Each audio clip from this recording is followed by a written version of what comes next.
Buenas noches, hermanos y hermanas.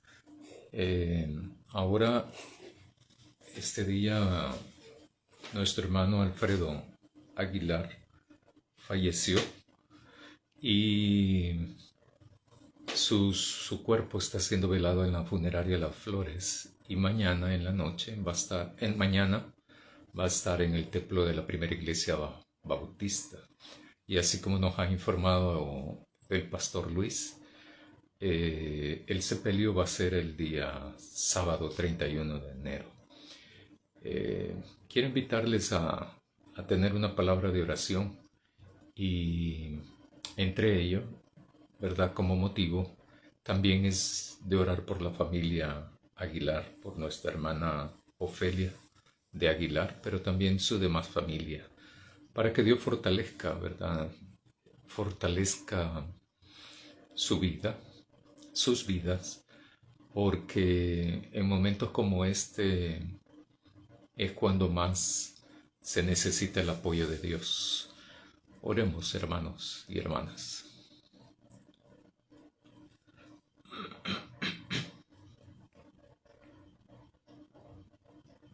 Querido Dios, queremos suplicarte una bendición muy especial.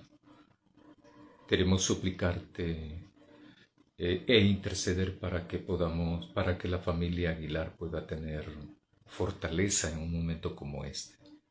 Fortaleza porque la pérdida de nuestro hermano Alfredo ha sido significativa para la familia principalmente, pero también para la iglesia, porque hay tantas generaciones que lo han conocido y han experimentado también el fallecimiento de nuestro hermano Alfredo.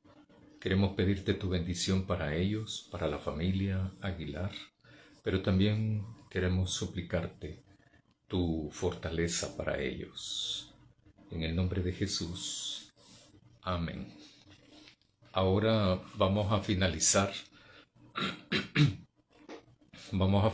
el tema de tanto de la Biblia como nuestra norma de fe y práctica y también el sacerdocio de los creyentes o sacerdocio universal de los creyentes. Eh, Hasta septiembre voy a tocar otros dos principios, pero estos dos para arrancar el año tomé a bien seleccionarlos porque son fundamentales, ¿verdad? Para poder entonces orientarnos nuestra práctica eclesial, nuestra práctica de vida como iglesia, pero también nuestra práctica cristiana individual, porque tanto la Biblia como asumir la Biblia, tener la Biblia como nuestra norma de fe y práctica, hay otros que dicen nuestra única norma de fe y práctica, ¿verdad?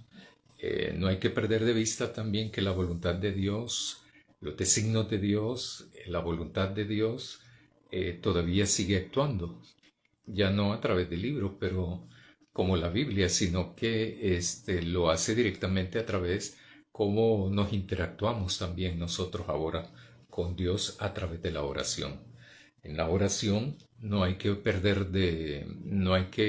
olvidarnos que en la oración también uno tiene que escuchar a Dios para entonces poder entonces saber qué es lo que Dios nos dice a nosotros actualmente.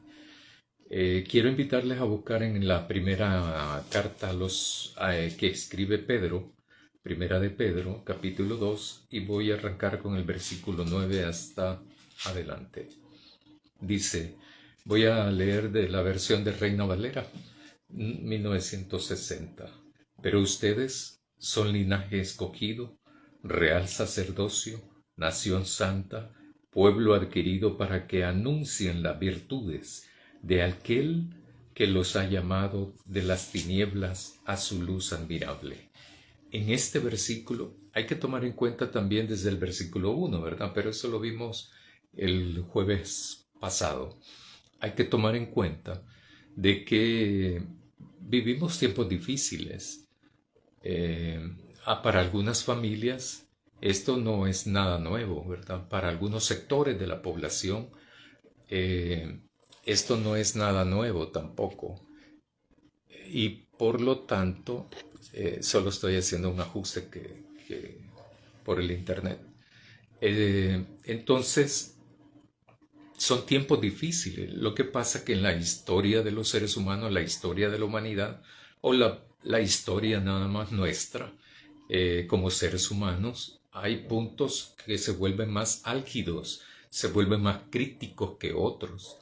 No es que pasemos en paz toda la vida tampoco. No, eso no.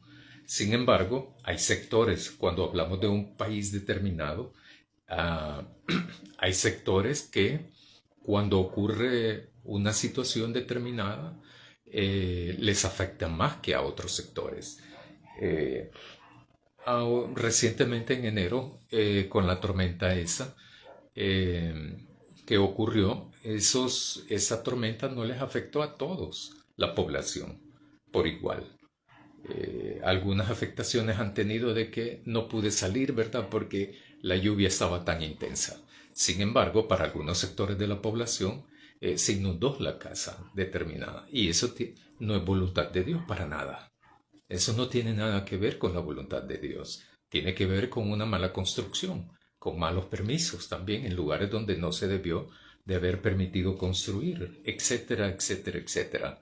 O sea, las inundaciones no es a causa de un fenómeno llamado lluvia, sino la inundación se dio por negligencias en la construcción. Entonces, y por lo tanto, al tener claridad en eso, uno no culpa a Dios, no responsabiliza a Dios, no le dice a Dios, ¿por qué me pasa esto en la vida? No es esa la pregunta correcta, no es esa la pregunta justa. La pregunta justa es, ¿por qué entonces no construyeron bien esa colonia? Eh,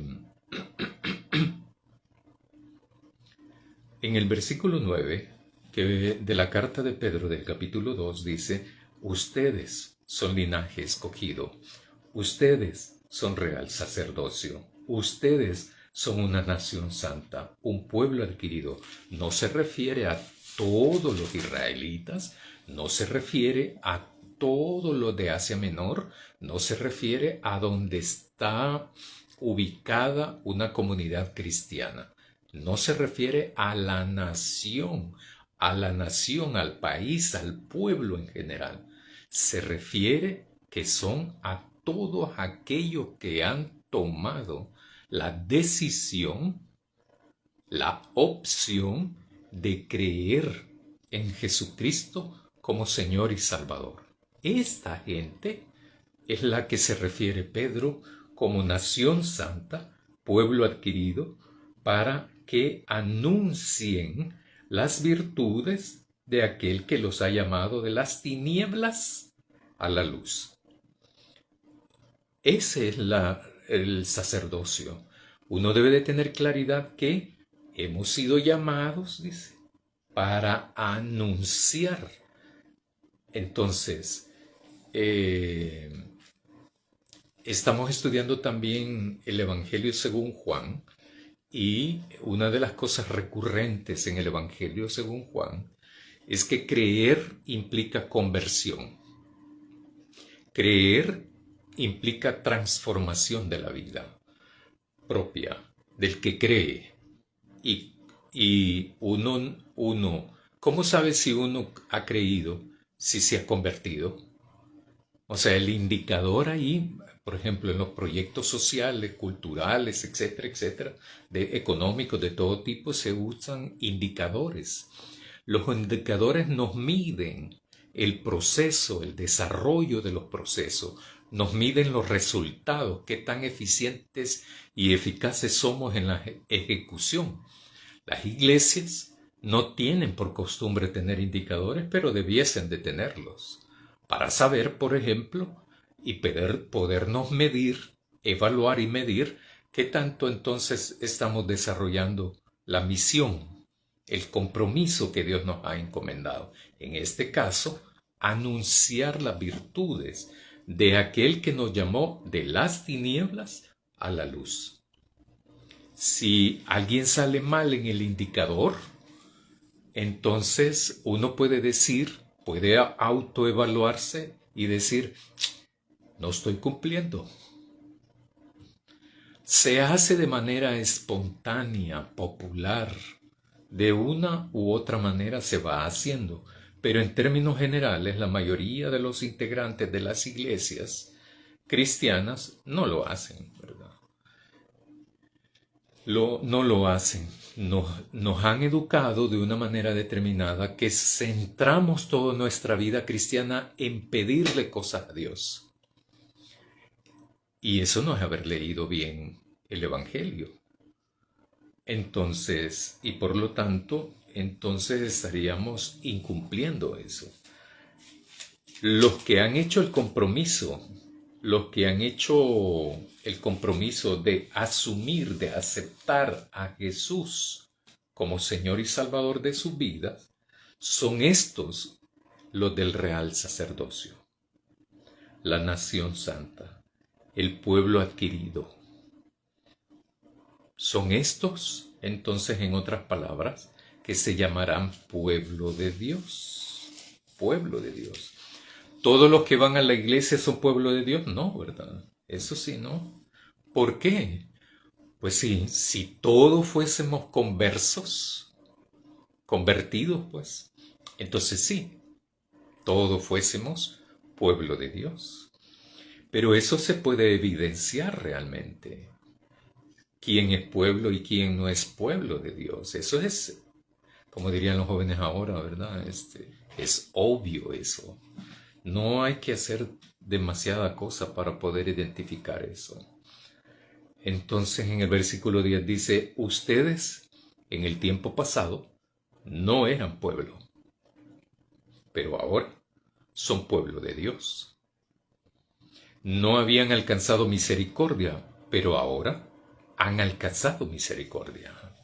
Es eso precisamente. Marca la diferencia esto. No marca la diferencia levantar la mano, sino creer y convertirse. Eso es lo que marca la diferencia. Lo que marca la diferencia es que si yo creo, me voy a convertir. Y en la conversión yo voy dando frutos de transformación, de conversión, de dejar de ser lo que era antes y revestirme, o sea, de ponerme en una nueva estructura de valores, en una nueva actitud, en una nueva estructura de emociones y sentimientos que vayan en consonancia, en coherencia, en armonía con los valores del reino de Dios. Y poder decir entonces, como dice el apóstol, ya entonces en uno ya no vivo yo, sino que Jesús, o sea, Cristo, vive en mí. ¿Y qué más indicador es ese? Ese es el indicador sumamente popular que cualquierita puede autoevaluarse. Cualquiera puede autoevaluarse. La idea es que aquí ni los pastores ni el diaconado te puede evaluar a ti, ¿verdad? A nadie. Uno se evalúa uno solo. Uno se evalúa a sí mismo. Uno se evalúa a sí misma. ¿Verdad? Porque nadie es juez, sino solo Dios. En este sentido, entonces, donde todos somos camaradas aquí, ¿verdad? Compañeros y compañeras de fe, de lucha, de conversión, etc. O sea, en esto que creemos los bautistas, de que todos somos nación santa, pueblo adquirido, real sacerdocio, es que todos tenemos lo mismo. Todos somos lo mismo. No, no porque yo estudié, no, nada. Aquí no hay eso. Para Dios es otra onda eso. Entonces, para Dios no es así la cosa. Yo no me voy a evaluar como la sociedad evalúa. como en los centros escolares evalúan. No. Puedo evaluar, pero no se trata de eso. Se trata de que uno se evalúe.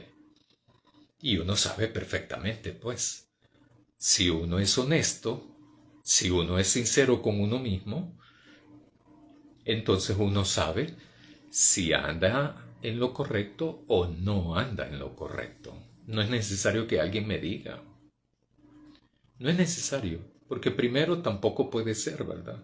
Bíblicamente hablando, existencialmente hablando, sí, la gente a veces trata de juzgar a otro, ¿verdad? ¿Y quién ha sido llamado para juzgar a otros? Nadie. Si no me pueden citar el texto bíblico, vengan todos los que quieran ser juzgados, ¿verdad? ¿Quién va a juzgar? Es Dios. Porque no hay un ser humano que pueda tener un justo juicio, ¿verdad? Como Dios. No lo hay. Tendría que ser alguien Dios o tendría que ser alguien Jesús para poderlo hacer. Por eso somos compañeros de camino. Somos compañeros de fe, en donde en lugar de juzgarnos, nos levantamos y nos apoyamos, para no ir solo, porque tampoco esto es una carrera, ¿verdad? Esto no es una carrera donde me salvo solo. El propósito no es ese. El propósito es que nos salvemos, todos y todas. Claro, el compromiso es individual, eso sí. Pero precisamente por eso, porque la idea no es individualismo, ¿verdad? Sino que la idea es que el compromiso es personal, no individualista. Es personal, pero con una dimensión colectiva, comunitaria. ¿Por qué? Porque nos ha llamado, nos ha adquirido, somos real sacerdocio, nación santa, linaje escogido para anunciar las virtudes de aquel que nos ha llamado de las tinieblas a la luz. ¿Por qué? Porque hay muchos, ¿verdad?, que hemos pasado por eso y otros que van a pasar por eso, que antes no eran pueblo, pero ahora sí son pueblo de Dios. Y no han alcanzado, que antes no habían alcanzado misericordia de Dios, pero ahora sí. Ahora, la propuesta ahí está. El compromiso es personal. Entonces, se necesita del pueblo de Dios para entonces anunciar esto. Pero es que yo no, yo no puedo hablar. A mí no me salen las palabras. Yo no tengo el don. A mí se me dificulta, ¿verdad? No fui a la escuela. No tengo título universitario. Soy demasiado importante. No tengo tiempo, no me queda tiempo. Yo quisiera días de 30 horas, de 40 horas, ¿verdad? Ni Jesús dijo eso. Ninguna de esas cosas. Jesús no se cree que fue a la escuela tampoco, ¿verdad? La inmensa mayoría de los apóstoles y los discípulos de Jesús tampoco, ¿verdad? Fueron. La inmensa mayoría no sabía leer y escribir.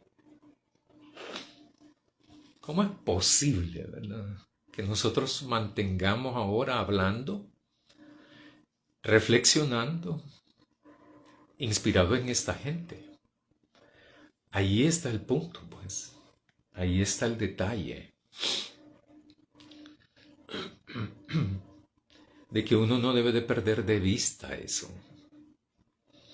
La sencillez no es ignorancia.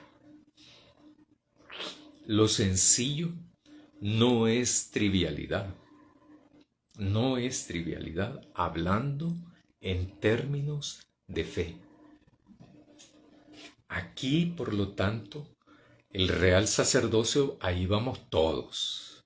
No hay, como decía anteriormente, estratificación social, para nada.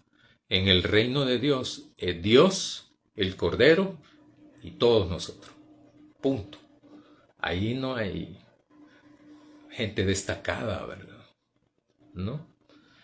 Por eso es que nos debería de golpear la forma que habla Jesús. Porque mientras en lo social ahora hablamos de tener una fe enorme, gran fe, es que usted no le ora con gran fe a Dios. ¿Dónde está eso en la Biblia? ¿Dónde está? No existe eso. Porque Jesús nos dice tener fe así, ¿verdad? Como un grano. Si yo tuviera realmente, no lo tengo, ¿verdad? Pero si yo tuviera un grano de aquí de mostaza, casi no se vería.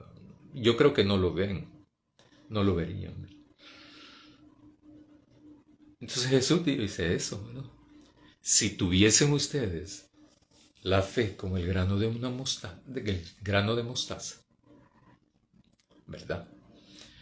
Entonces, uno tiene, yo creo que el entrar en la vida cristiana no es difícil, sino complejo. Lo difícil, siempre he dicho eso, es porque no nos queremos convertir.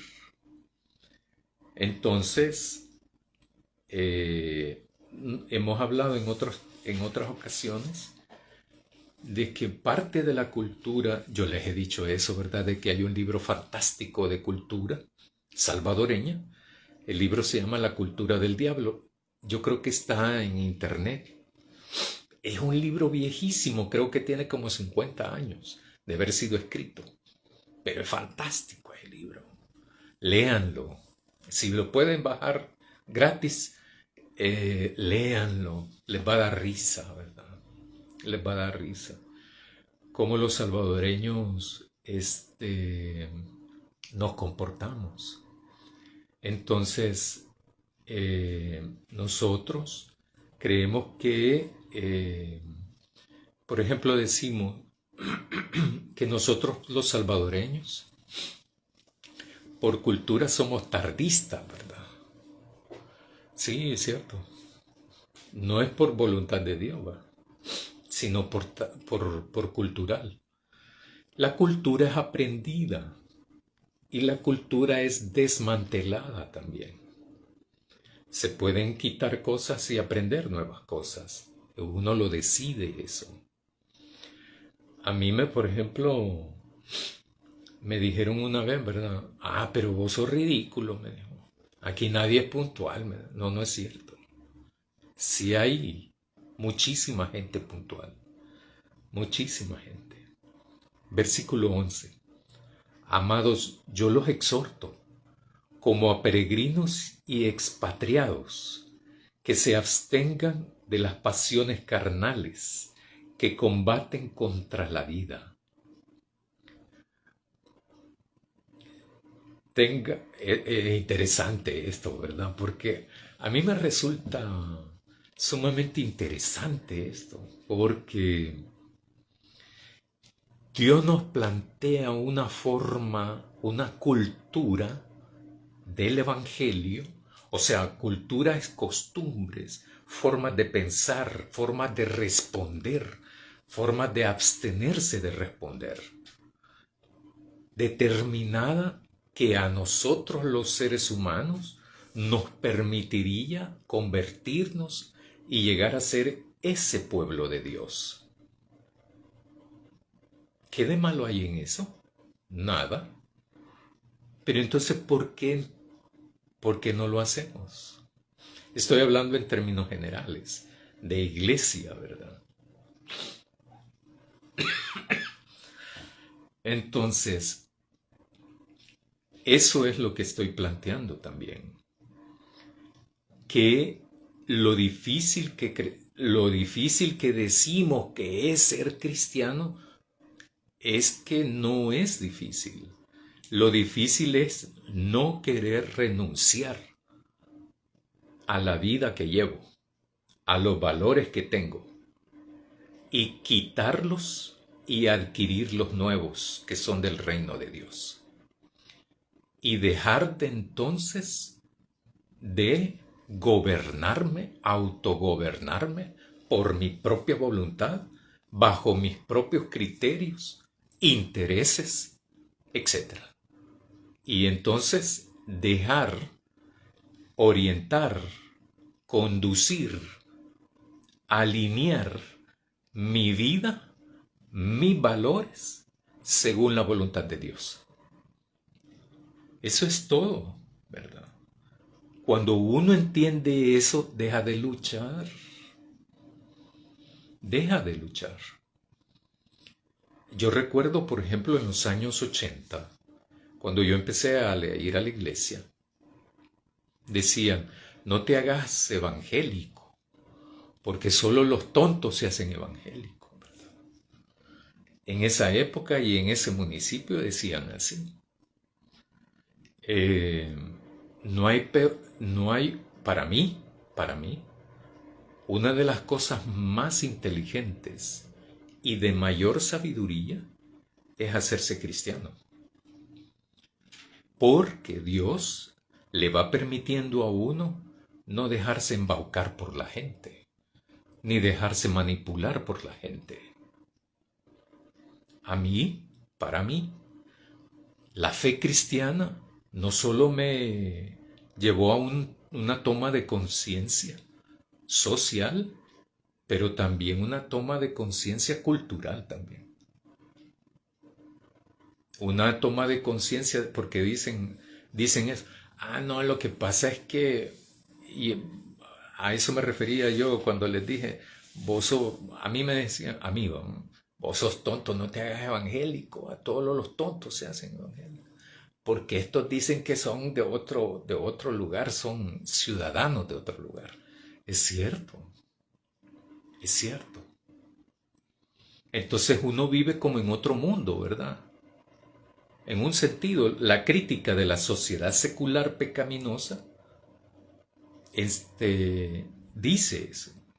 Incluso eso aparece en el Nuevo Testamento. Es locura. ¿Cómo vas a creer en un muerto? ¿Cómo vas a creer en alguien que sufrió, que lo clavaron, que lo torturaron, lo asesinaron, ¿verdad? Son locos, ¿verdad? Los que creen en eso. Es cierto, es cierto.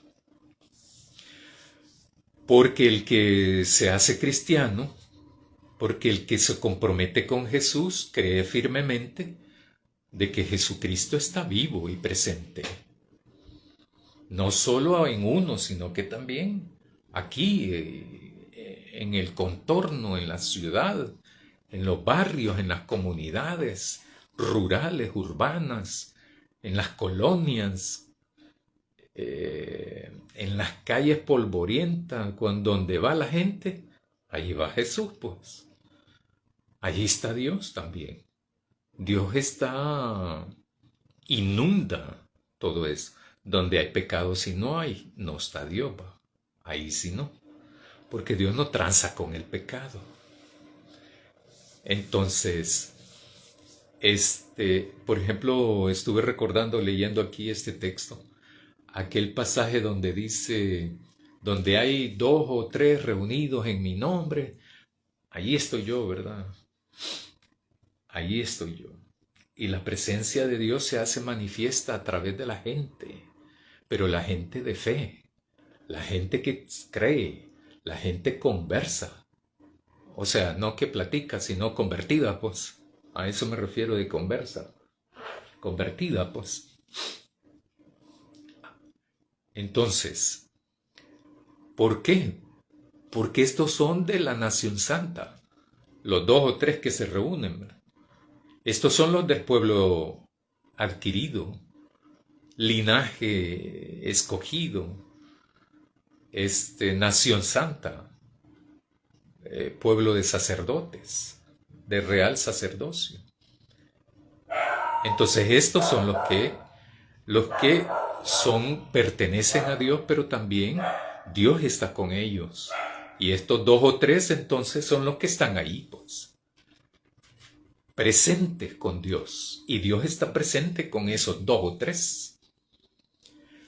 Por eso, y esa es la característica que quiero destacar ahora, cuando decimos que somos todos pueblo de Dios, nación santa, o sea, los santos lo hablábamos el jueves pasado, ¿verdad?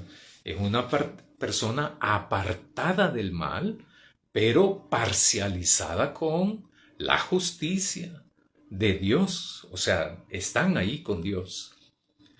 No es que solo se apartan del mal, sino que es porque han hecho una opción por Dios, por Jesús, por su reino, por su justicia, ¿verdad? Entonces este pueblo de sacerdotes,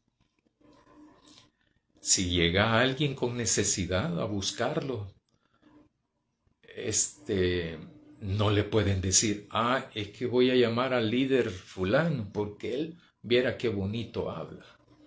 Si tu vecino te busca, pues, en una gran angustia, en una necesidad de que le cuenta su problema, su necesidad, lo que sea, pues, y busca ayuda, uno no le puede decir, ay, sí, ¿verdad? ¿Cómo está la situación?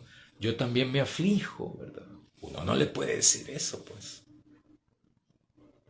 Si no, entonces, ¿cómo?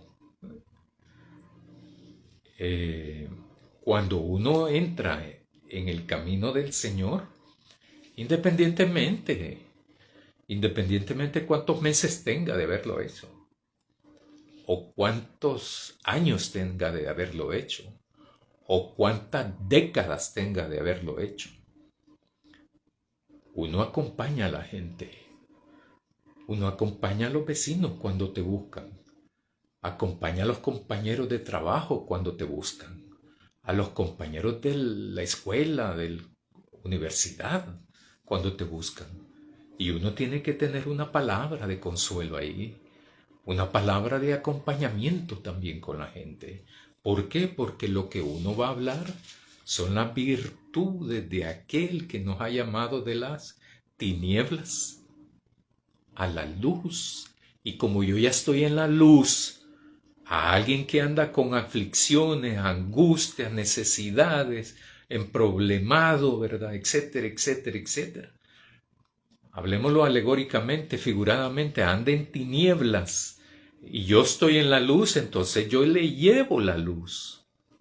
O sea, le oriento, no lo regaño, no lo juzgo, lo oriento. Para eso somos pueblo de Dios. Para eso somos pueblo de Dios, porque nosotros transmitimos, compartimos, testificamos, o como dice Pedro aquí, ¿verdad? Anunciamos en quién hemos creído, pues, ¿verdad? Eso de ser cristiano, de ser sacerdote, no es para que me pongan a mí ahí. Bueno, sí, me siento en la primera banca, pero porque para mayor accesibilidad, ¿verdad? Pero no es para eso. Aquí llamemos a fulano de tal, ¿verdad? Etcétera, etcétera.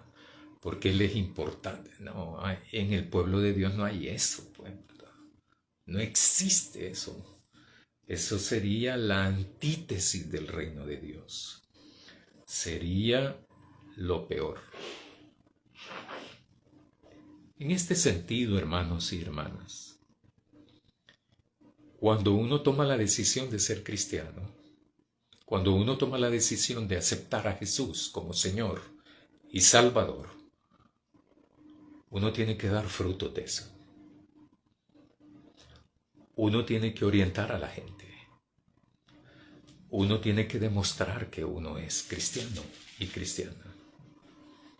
En el lugar donde por excelencia, ¿verdad? Donde se hace mejor esto es dentro del templo. Por eso es que en el templo debemos entonces de portarnos a la altura. Y en la calle, igual, tenemos que portarnos a la altura ¿A la altura de quién? De Jesús, pues. A la altura de Jesús. Ah, no, es que yo no voy a ser igual que Jesús. No, no estoy diciendo eso. No estoy diciendo eso. Estoy diciendo que si nosotros somos parte del pueblo de Dios, tenemos que portarnos a la altura, pues. Porque tenemos que dar testimonio de en quién creemos. Entonces, tengan una conducta ejemplar, versículo 12. Versículo 12. Tengan una conducta ejemplar entre los gentiles, para que en lo que ellos los calumnian como a malhechores, al ver las buenas obras de ustedes, glorifiquen a Dios en el día de la visitación. O sea, uno tiene que ponerse a la altura, pues, ¿verdad? O ojalá, ¿verdad? Que esto estoy inventando, ¿verdad? Así como la gente, hay personas que manejan, ¿verdad? Me voy a tirar aquí, pero aquí es prohibido, ¿verdad? No importa, ¿verdad? Porque como no hay policías, no es ilegal. O sea que lo legal y lo ilegal depende si me ve el policía. No. Uh-uh. Estoy hablando de lo legal e ilegal. No, lo legal y lo ilegal está aquí.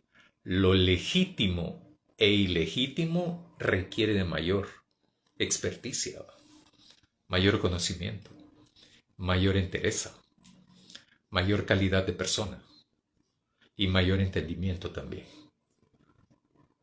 Entonces, para manejar es una cosa. O sea, como no hay policías, no importa no cumplir la ley. El problema es que me agarraron, hombre. El problema no es que te agarraron. El problema es que incumpliste la ley. Hay que ir a la base de todo.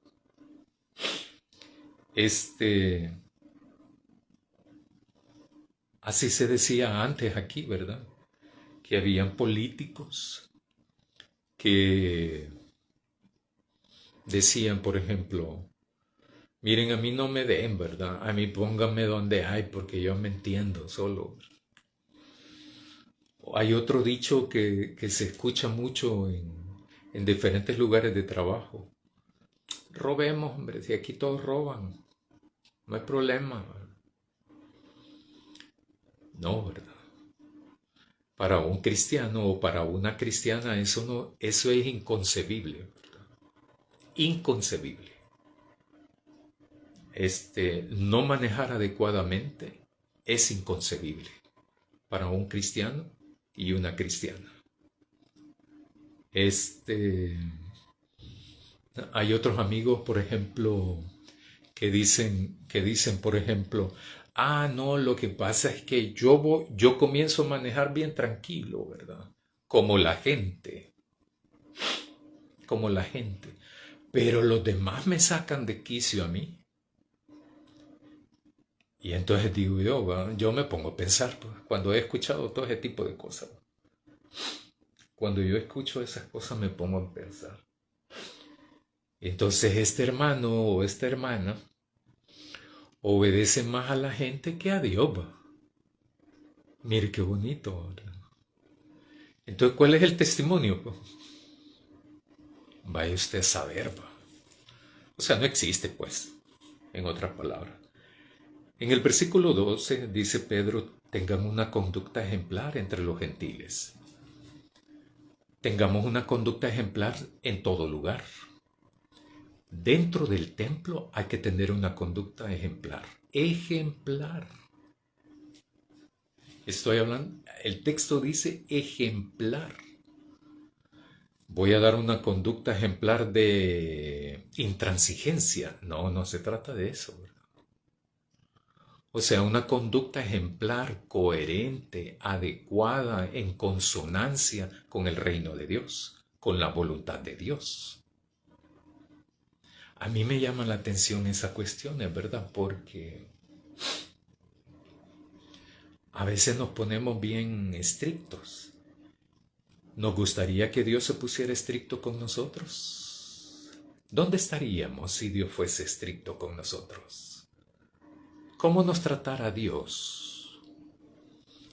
Y ahí viene lo que nos ha dicho Pedro anteriormente. No habían alcanzado misericordia antes, pero ahora han alcanzado misericordia. Porque todos somos salvos por misericordia.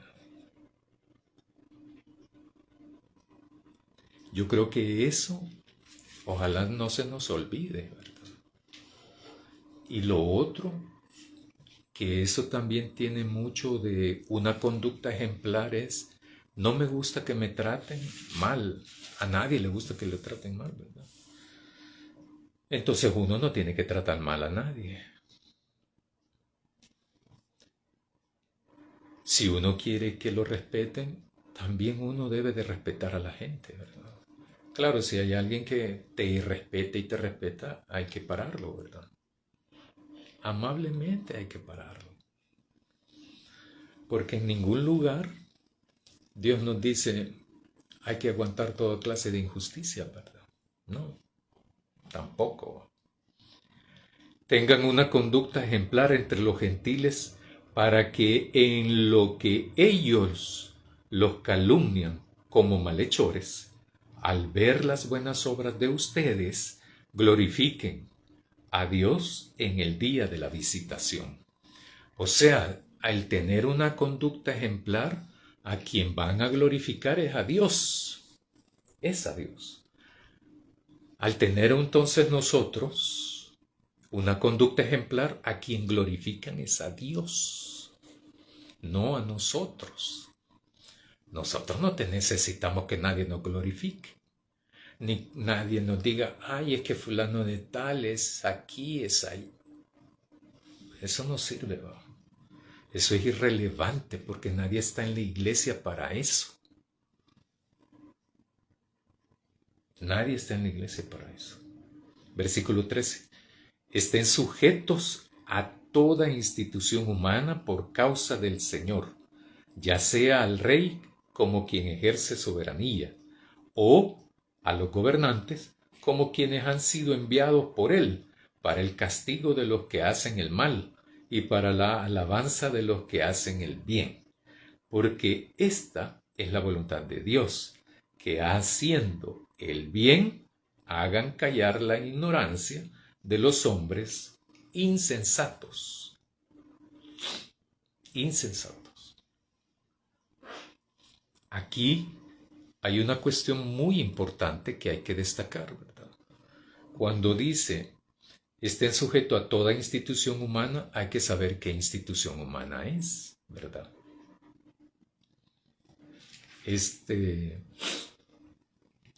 ¿Por qué?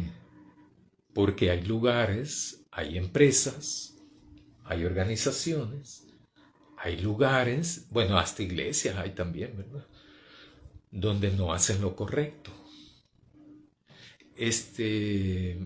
Vamos a, hemos dado capacitación a 200 personas. Pone 300. Pone 300 ahí, ¿verdad? No, no. Pero como dice ahí que hay que estar sujetos a las instituciones humanas, ¿verdad? Por eso hay que estudiar bien eso, ¿verdad? Entonces, no es cuestión de que si una institución te pide hacer el daño, violencia, el mal a otra gente, lo vas a hacer solo porque aquí dice que hay que estar sujetas a las instituciones. No dice eso el texto más adelante, y por eso leí los otros versículos, porque dice que haciendo el bien, entonces, puede provocar el hacer el bien, puede entonces provocar que la demás gente entonces reconozca eso. Para una, perdón, es que se me mueve la cosa aquí. Entonces, dice, o los gobernantes como quienes han sido enviados por él, como que no dice que han sido enviados por el castigo de los que hacen el mal y para la alabanza de los que hacen el bien, porque esta es la voluntad de Dios. Dos puntos. Que haciendo el bien hagan callar la ignorancia de los hombres insensatos. El hacer el bien, el hacer lo justo, el hacer la voluntad de Dios es lo que somos llamados a hacer. Porque nosotros, entonces, nos dejamos guiar, orientar, dirigir por Dios y hacemos cumplir la voluntad de Dios. Y como veíamos el domingo pasado,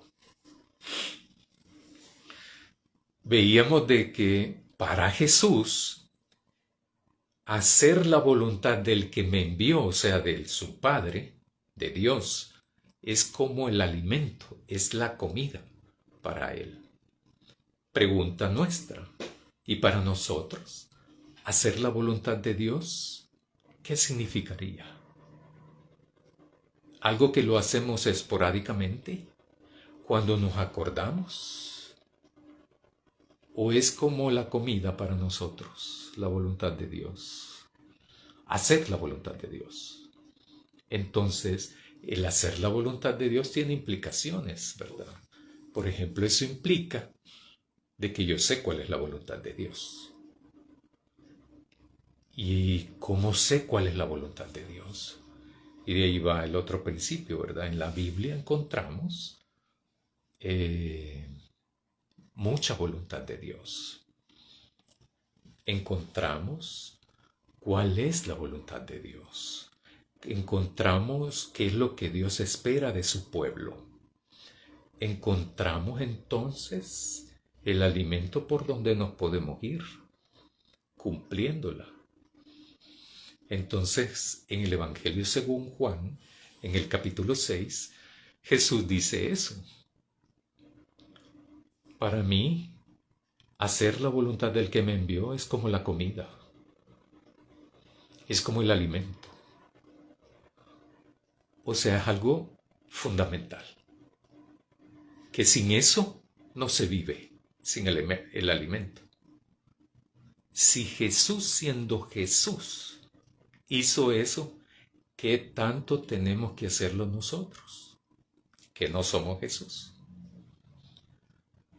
¿verdad? Entonces, por ahí es la cosa. ¿Somos pueblo de Dios? Hay que hacer la voluntad de Dios. Si no, no somos pueblo de Dios. Somos cualquier grupo de amigos. Si en una iglesia no se hace la voluntad de Dios, somos un club de amigos. Entonces, no somos pueblo de Dios, no somos pueblo adquirido, linaje seleccionado. No, no, no. Somos un club de amigos, ¿verdad? Donde la pasamos bien, etcétera, etcétera, ¿verdad? Y nos vemos hasta la siguiente semana y ya. No, no es eso, ¿verdad? El ser iglesia tiene otras implicaciones. Ser pueblo de Dios,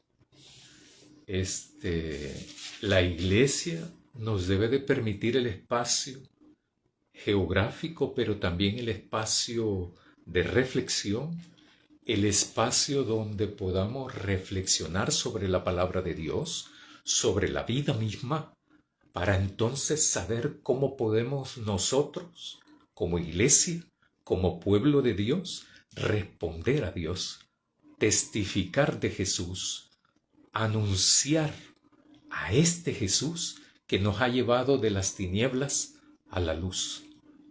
Y lo hacemos adentro del templo, pero también lo hacemos y especialmente afuera del templo, que es donde se da la cosa, ¿verdad?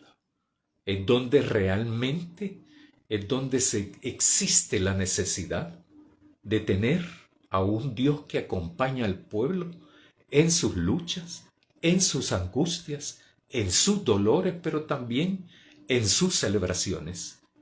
Hacer presente a Dios a través del pueblo de Dios es una tarea que tenemos que hacer.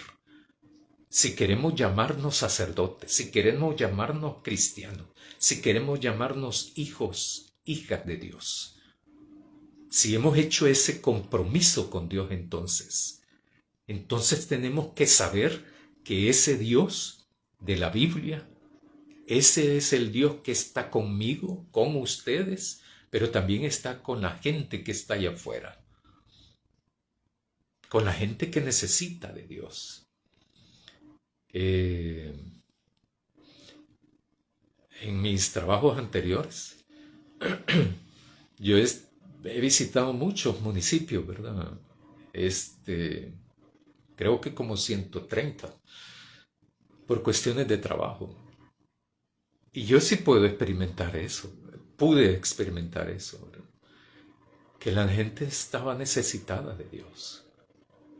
Que la gente estaba necesitada de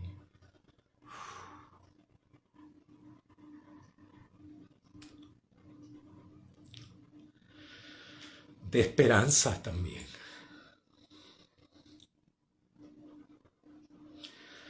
Porque hay sectores en este país que se la pasan mal también. Y tarea nuestra es hacer eso posible. Tarea nuestra es hacer posible de conectar a esta gente con Dios, de posibilitarles ese encuentro con Jesús, para que el reino de Dios siga leudando a la gente en este país y podamos tener un mundo mejor, un país mejor. Quiero invitarlos a que oremos, hermanos y hermanas. Oremos.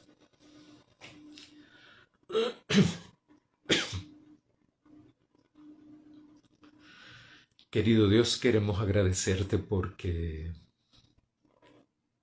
eres un Dios que nos libera de tanto prejuicio, que nos libera del pecado, que nos liberas también de la muerte permanente, eterna. Te agradecemos porque a través de ti podemos encontrar una alternativa al dolor, a la injusticia, a la esclavitud moderna. Queremos agradecerte porque a través de ti podemos tener una alternativa para liberarnos de la alienación también. Ayúdanos, Señor, a anunciarte, a proclamarte y a servirte con fe, con esperanza, pero también con amor. En el nombre de Jesús. Amén. Buenas noches, hermanos.